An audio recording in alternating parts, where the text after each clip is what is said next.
गांव पिपलियां एक ऐसा गांव था जहां हर तरफ डर का साया था। इस गांव में एक काला पेड़ था जिसे लोग डायन का पेड़ कहते थे। यह पेड़ गांव के बाहरी इलाके में खड़ा था और गांव के बुजुर्गों के अनुसार इस पेड़ पर एक डायन का साया था। कई सालों पहले एक औरत को काले जादू करने के आरोप में गांव वालों ने इस पेड़ से लटका दिया था।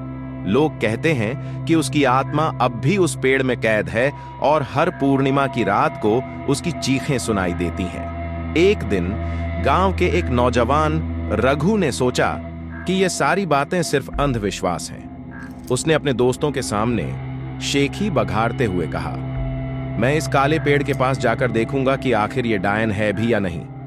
उसके दोस्तों ने उसे बहुत मना किया, लेकिन रघु ने किसी की नहीं सुनी। रघु और उसके 3 दोस्त उस रात पेड़ के पास गए। जैसे ही वे पेड़ के करीब पहुंचे, अचानक हवा का रुख बदल गया। पेड़ की शाखाएं झूमने लगीं और एक अजीब सी सर्द हवा चलने लगी। रघु ने हंसते हुए कहा, देखा, कुछ नहीं हुआ, सब झूठ है। लेकिन तभी एक तेज चीख ने उनकी हंसी रोक दी। आवाज पेड़ से ही आ रही थी, मानो कोई औरत दर्द से चीख रही हो। रघु और उसके दोस्त डर के मारे कांपने लगे, लेकिन उन्होंने हिम्मत नहीं छोड़ी। उन्होंने देखा कि पेड़ की जड़ों के पास कुछ हिल रहा था।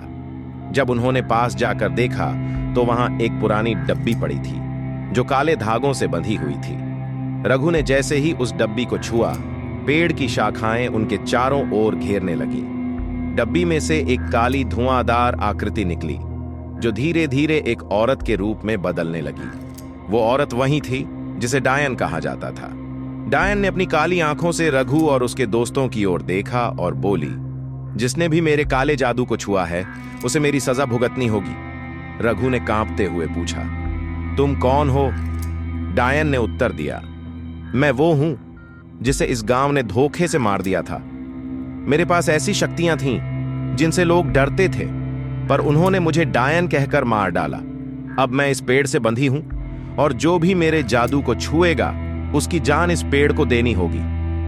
जैसे ही डायन ने ये शब्द कहे, पेड़ की शाखाएं रघु और उसके दोस्तों की ओर बढ़ने लगीं। उसके 2 दोस्तों ने डर के मारे भागने की कोशिश की, लेकिन वे पेड़ की जड़ों में फंस गए और देखते ही देखते जमीन के अंदर खींचे चले गए। रघु और उसका बचा हुआ एक दोस्त सूरज अब पेड़ के सामने खड़े कांप रहे थे। रघु और सूरज ने समझ लिया था कि वे अब इस काले जादू से नहीं बच सकते। रघु ने भगवान से मदद की प्रार्थना की और अचानक एक पुराना साधु उनके सामने प्रकट हुआ। साधु ने कहा, इस डायन का अंत तभी होगा जब इसकी आत्मा को मुक्त किया जाए। यह पेड़ इसके दर्द का घर बन चुका है। साधु ने उन्हें बताया कि इस डायन की मुक्ति के लिए उसे उस पेड़ से छुड़ाना होगा, लेकिन यह काम आसान नहीं होगा। रघु ने साधु से पूछा, मुक्ति कैसे मिलेगी? साधु ने कहा, तुम्हें उस डब्बी को उसी तरह वापस पेड़ के अंदर रखना होगा जैसा इसे वहां से निकाला था, लेकिन इससे पहले तुम्हें अपनी सच्चाई और ईमानदारी के साथ प्रायश्चित करना होगा। रघु ने अपने डर पर काबू पाते हुए अपनी जान की परवाह किए बिना उस डब्बी को उठाया और पेड़ की जड़ों के पास वापस रख दिया। सूरज उसके साथ प्रार्थना करने लगा। डायन की आत्मा की चीखें धीरे धीरे कम होने लगीं और उसकी काली धुआंधार आकृति गायब हो गई। अचानक पेड़ की सारी शाखाएं शांत हो गईं और आसमान साफ हो गया। साधु ने रघु की ओर देखा और मुस्कुराते हुए कहा, तुमने सच्चाई और साहस से काम लिया, इसीलिए तुमने इस डायन को मुक्ति दिलाई। अब यह पेड़ कभी किसी की जान नहीं लेगा। रघु और सूरज ने चैन की सांस ली, लेकिन उनके दिलों में एक सवाल अभी भी गूंज रहा था, क्या यह सच में अंत था?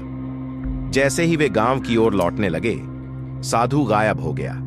अचानक रघु ने महसूस किया कि उस साधु का चेहरा किसी से मिलता जुलता था।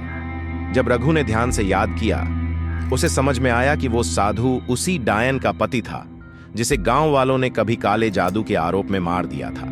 उसकी आत्मा ने अपनी पत्नी को मुक्ति दिलाने के लिए रघु और उसके दोस्तों का इस्तेमाल किया था। रघु और सूरज ने इस घटना के बाद कभी उस काले पेड़ का रुख नहीं किया। गांव वाले इस बात को लेकर अचंभित थे कि आखिरकार कैसे वो डायन मुक्त हो पाई, लेकिन उन्होंने यह मान लिया कि यह भगवान की मर्जी थी।